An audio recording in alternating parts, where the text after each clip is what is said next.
Welcome. My name is Babette Smith. I am going to be your trainer for the Expectations Matter, My Life, My Choice, My Plan, pre-planning. I am a support broker with Intentional Supports, and I'm here with my daughter, who is my co-trainer. I'm going to let her introduce herself. Could you tell them your name, please? Josh.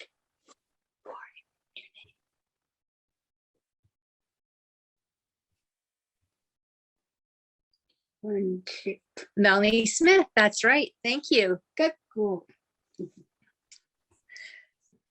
So when we start into talking about person-centered plans, we have to talk about the service funding plans. The service funding plan is a plan that shows how your services will be given to you, what they cost, and how often you can use them. The difference between the two is that a person-centered plan is a plan for your future and informs the services you may want or need. It shows how the services will help you be who you want to be. So you have the opportunity to choose your team. You choose the people who know you best and know your strengths and weaknesses. These people advocate with you, not for you. People who are paid to work in your team, such as support planners, case managers, coordinators, support brokers, provider agency managers, provider agencies direct support, can be invited or uninvited from your team.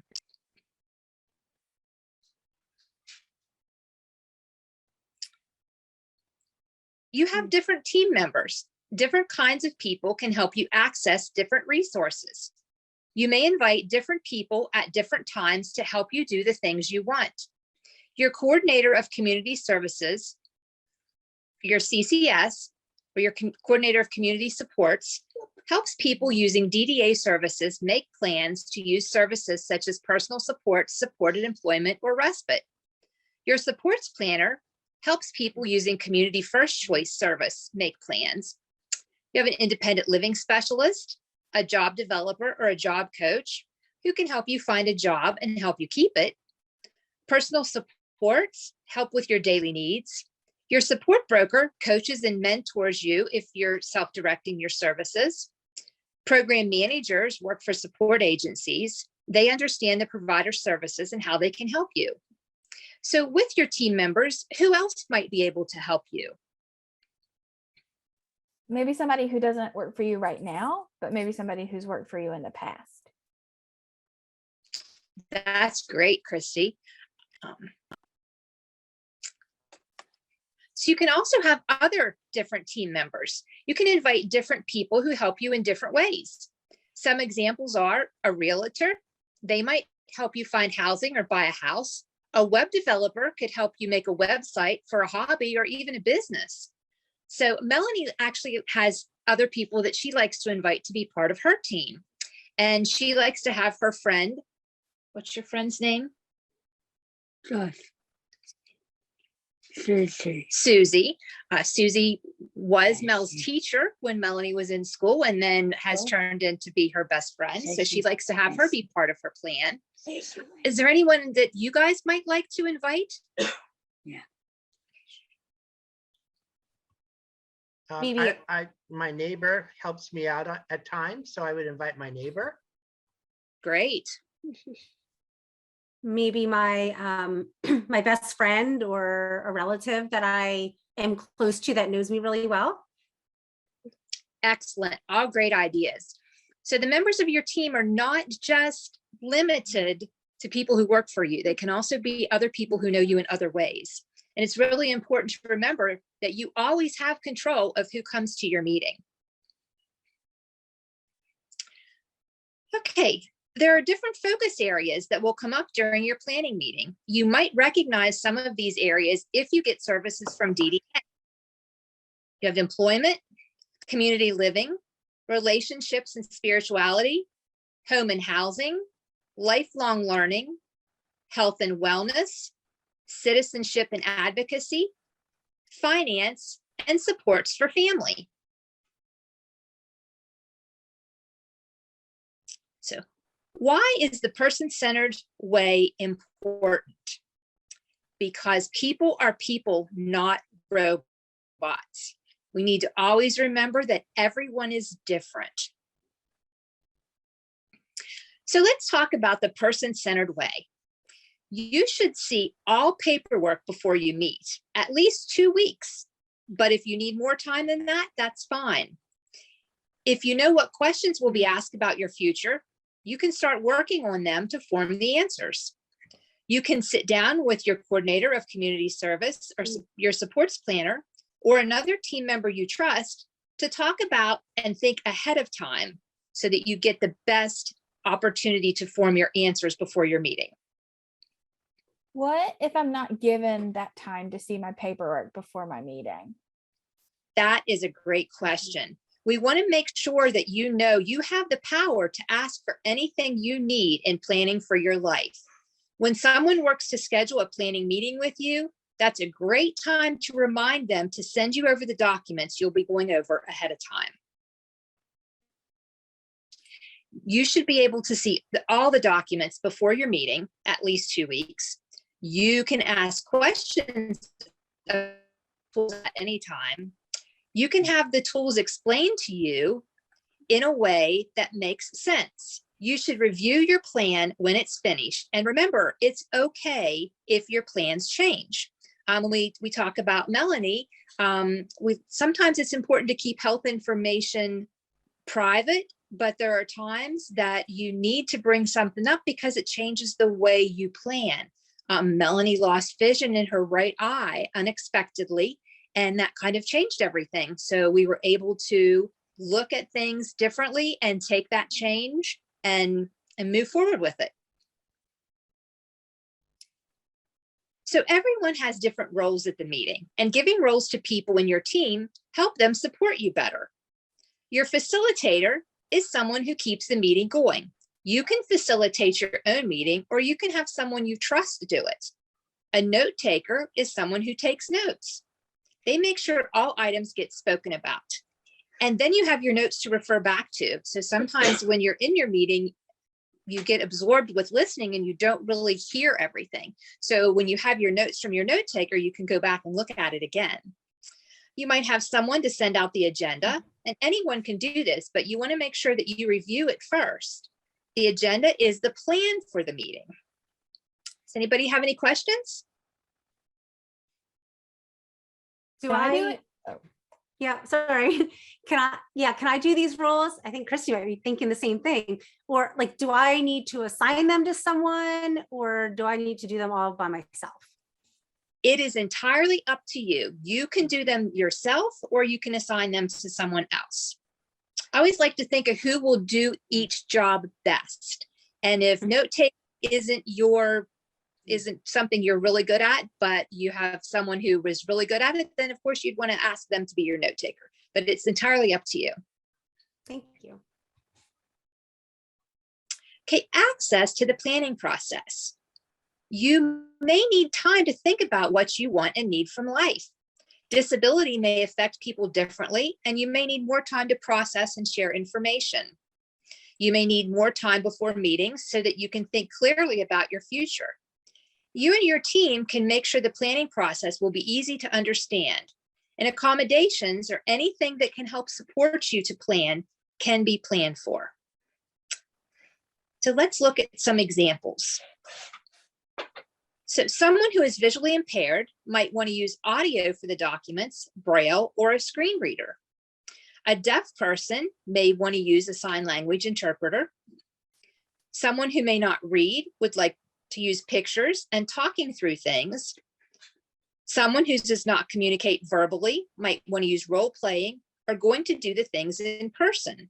Someone like Melanie, we need to give extra time to, so that when she's asked a question or we start talking about her plan, she gets that extra time to process it before she gives her answer. Any questions? I know some families that I think their native language, their first language is Spanish. And I know that they could benefit from this process. Are they allowed to come to these meetings, or will these be presented in another language? How does that work? That's a great question, Joseph. And right now we are working on transcribing these into different languages. So you want to check back. There are live trainings that are also going on, and there are live trainings that are being presented in Spanish. So Okay. And well, Thank- what thank about you. it? What about if I want to plan instead of, I don't really like really long meetings. So could I have shorter meetings? Could that be something that the people planning with me could do? You sure can. Some people do need to take breaks or have shortened meetings, and that's fine. Marathon meetings sometimes don't work, so you can certainly ask to have several short meetings instead of one long meeting.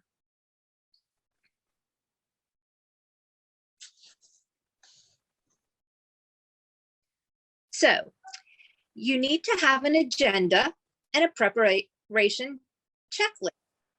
Why? You want to make sure you have it and you have it to look back on.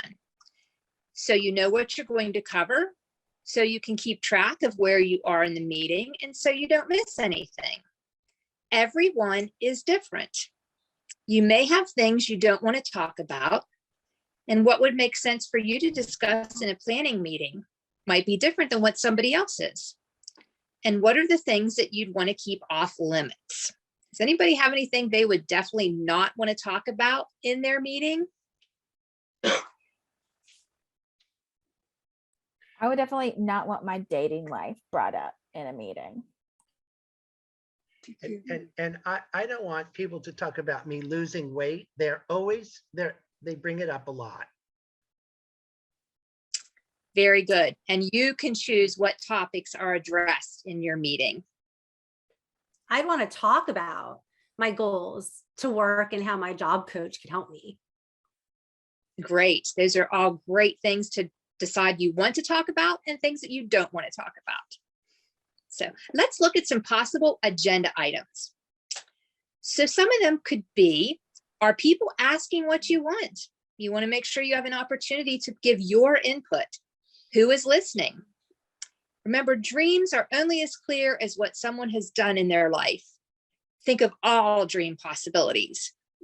With Melanie, we like to say that she would have been a rock star if she had her choice. And so that sounds like a big dream, but it's certainly something that we try to make happen here in our little county that we're in. So you can have brainstorming sessions on your agenda.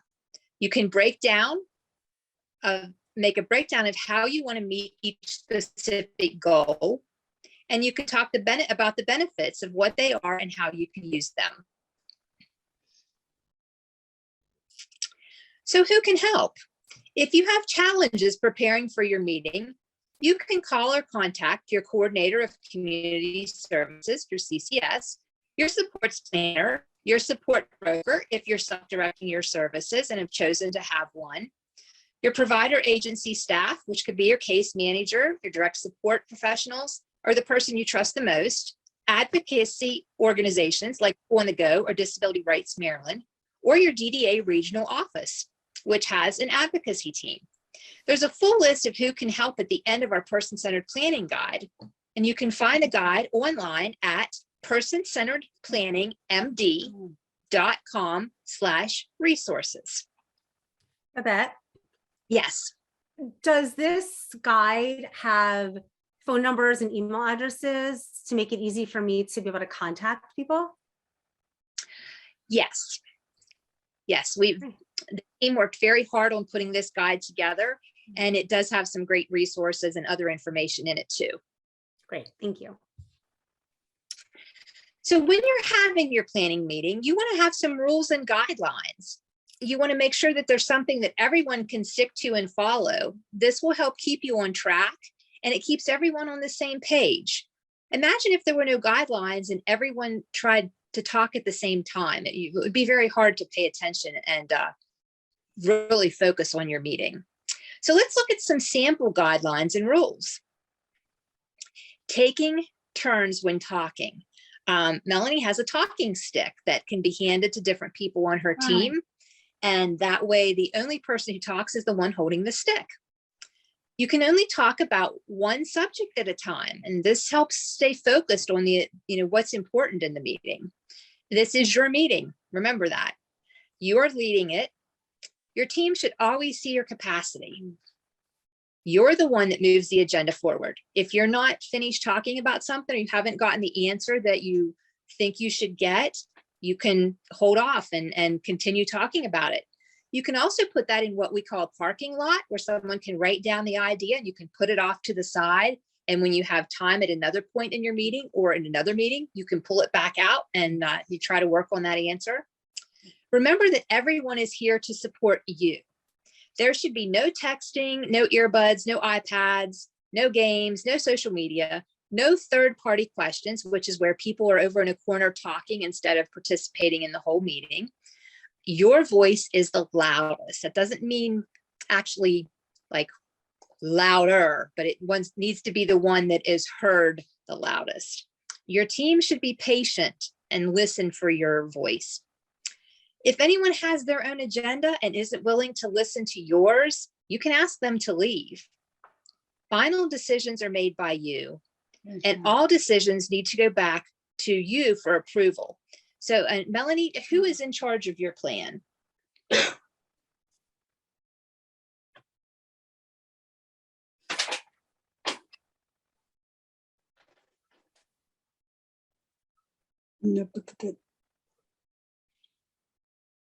Who's the one that's in charge of your plan? I know what I'm talking about that. Mom. Mom helps you with your plan, but who is in charge? Who's the boss?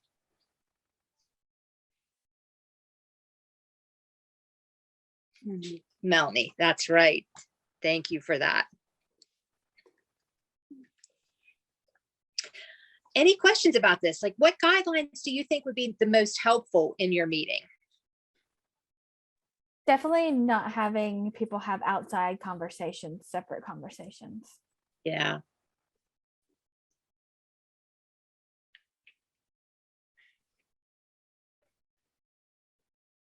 And I think Mel likes for everyone to know that she's the boss. So. Okay. So what are some ways that you can prepare for your meeting to make it comfortable for you? You want to be comfortable while you're doing your planning. So let's talk about some ways that you can be comfortable. You can choose an icebreaker. This is a get to know everyone question. Usually icebreakers are a little fun and they're not just tell me who you are. So you can come up with your own icebreaker. You can create a slideshow or a collage to share about you. And this is what Melanie does when she's doing her planning. If you would attend a live training, you would see that Melanie shares all of her pictures that she uses when we talk about her plan, so that people can see who she is and a little bit more about what she likes and what she wants to do with her life. You can choose the refreshments. Some people might want cupcakes, some people might want pretzels, and that's entirely up to you. You can choose the location and the setting. You can ask for a break if you want one, and you can have preferred background sounds. And I'll let Mel tell you where she likes to have her meeting at. Where do you like to have your meeting at? With the baby. She likes to spend time with her nephew. No. Do you like to have your meeting on the porch?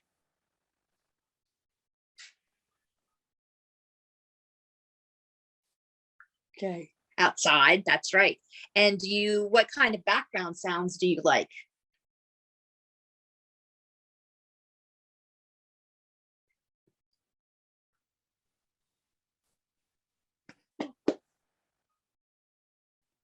Walk. The birds? Born. The birds. So Melanie likes to have her meeting outside on her porch and listening to the birds. So other places that you can have your meeting, because you want to make sure that you're somewhere where you're comfortable and somewhere that can let you be yourself and be at your best. So you might want to have it at your job, during dinner, at your place of worship, maybe at your local park. Are there any other places that you can think of that you might feel comfortable having your meeting? Well, I just remembered being invited to somebody's meeting at the Golden Corral once. Nice full belly to work on your plan, huh? And barbecue sauce on my phone. Yeah. Yeah, I plan best. I do most things best at my kitchen table. I actually think that'd be the place I'd want to meet. And that's great. Everyone has a different reason for where they want to have their meeting, and that's fine. So thank you for that. So let's do a quick review. So here are some very quick reminders of some very important items. You are in control of your dreams. Your team exists to support you. You are the leader of your team. And brainstorming helps everyone. So coming together and just thinking helps you learn more what you want to do with your life, and lets those that you're brainstorming with learn more about you and how they can support you to get to that good life. So let's do a quick exercise and create an agenda. So we're going to pull up the whiteboard and let's talk about some things that you might want on your agenda. Can I ask a question? Sure. Okay, something that, because my brain's stuck on this, so I'm curious.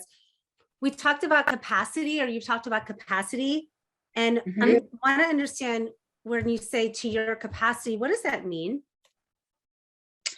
That's a great question. So to your capacity, everyone is able to make their own decisions in one way or another. Some decisions you might need help with, but some decisions you are able to make on your own. So when you say you should expect that, you need to realize that everyone has the ability to work towards making those decisions. Not everyone can make every big decision by themselves, but certainly they can make as many decisions as they can on their own and then have help with the other big decisions. So does that, Thank you. Can does I anyone add to that? Yeah, can I add to that too, Babette? Is that Yes. okay? So I think of it like I can make the decision to take an aspirin, but if you tell me that I have to have a major operation, I may not understand all the risks involved in signing that paper. That helps me. And in a really live situation, when I had to make some decisions with doctors, I was capable of doing a lot. But then when I had to make a couple of major decisions, I asked my sister to come in with me, and I asked my best friend, a nurse, to come in with me, so that so when the doctor explained to me what I was agreeing to, I felt much better that people who loved me were right there with me making the decision. But I can make all of the other decisions. But sometimes there's those really big decisions that I needed some help with. Thank you for that, Joseph. That is such a wonderful way to describe that. And I plan on using that in the future when I have to give presentations, because that certainly really helped me as a trainer understand better. So thank you for that. Sure. So we have the whiteboard up, and we're just going to talk about a few things that you would want to put on your agenda. So can we throw out some ideas? Finding work and a good job coach. Great. I want to learn how to play the piano. Ooh. Nice. I wanna go on vacation. I always want to go on vacation. Yeah. Melanie and I live rurally, so we have to talk about transportation here, because there is not really we can go into a store or anywhere. And emergency preparedness is very big for us, because we have lots of snowstorms and ice, and we need to make sure that everybody knows what's happening should an emergency come up. So we'd want that on our agenda. I want to live in a place that has no steps. So I need to move, not right away, but soon. Great. Yeah, you'll need Now to be let's looking at this to help make the decision of where you're moving. So that's great. My dreams of getting a dog and going skydiving, maybe. Oh, Well, when you on that. So when you get ready for that, give us a call. I want to be there. Okay. Thank you. You're gonna go with me, Mel? All right. Awesome. That's great. Excellent. Thank you for sharing. And remember, you are in control. You make your agenda. You put what's on it that's important to you. So thank you all for learning about pre-planning.